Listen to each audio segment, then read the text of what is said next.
Hey, I'm Jay Beershank. Welcome back to my YouTube channel. Today you're joining me here in Vienna, Austria. I'm doing some house sitting here with my girlfriend for a month. It's my first time in Austria, first time in Vienna. Beautiful city.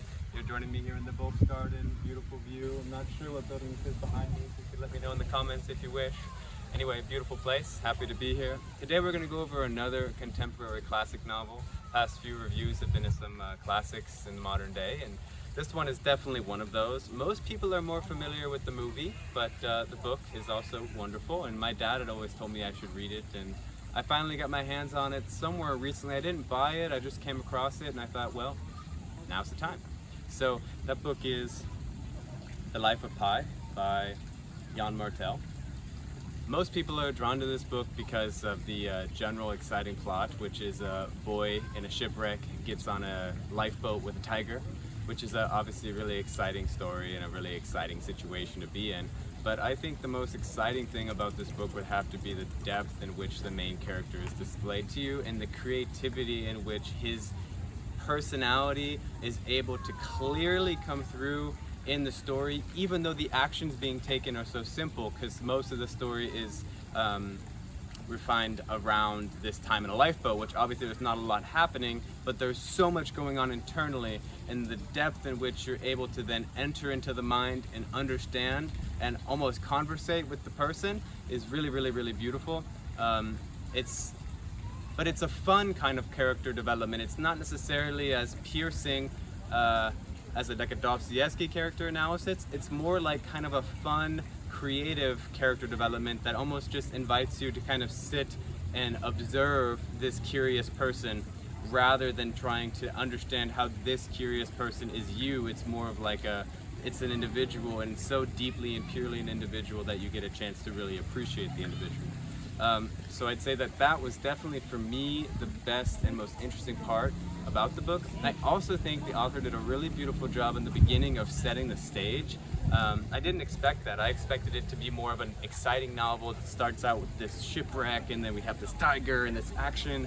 But really the first, I think, maybe nearly 100 pages are about setting the stage, about letting you into the life-mind development of the character before this happens, giving you so much information about the dynamics between humans, animals, growing up in a zoo, what a domesticated animal's life is like versus a wild animal, how humans and animals are so similar. And this whole frame that was set really gave the story in and of itself and the character so much more space to fully blossom, because when it's given that frame, it gives you this thing to focus on, and then what's happening inside is so much more clear. At least that's how it felt for me. But personally, I have to say, I don't know if I'd recommend this novel to anybody outside of entertainment. It's entertaining and it's fun, but it wasn't a novel that I was like, wow, that needs to be in my bookshelf one day, or anything like that. Maybe if someone was gonna go on a flight or a long ride or something like that, I would give it to them for entertainment, to enjoy, to get a little cultural presence. There's a lot of Indian culture, a lot of religious enthusiasm and things like that. And definitely Pi is a really interesting man, and I think getting to see someone so independently, so uniquely put on display in a beautiful way can inspire people to understand that we can also cultivate beautiful individuality like this man has and this man is given in the book. But if we're not analyzing it that much and we're not necessarily comparing the modern person to the intrinsic complexity of the character, it's just an entertaining novel. And at that, for me, it doesn't quite give me that bang. But all in all, I enjoyed it. I read it pretty quick. It's got about 330 pages. The relationship he develops with the tiger is of course very interesting.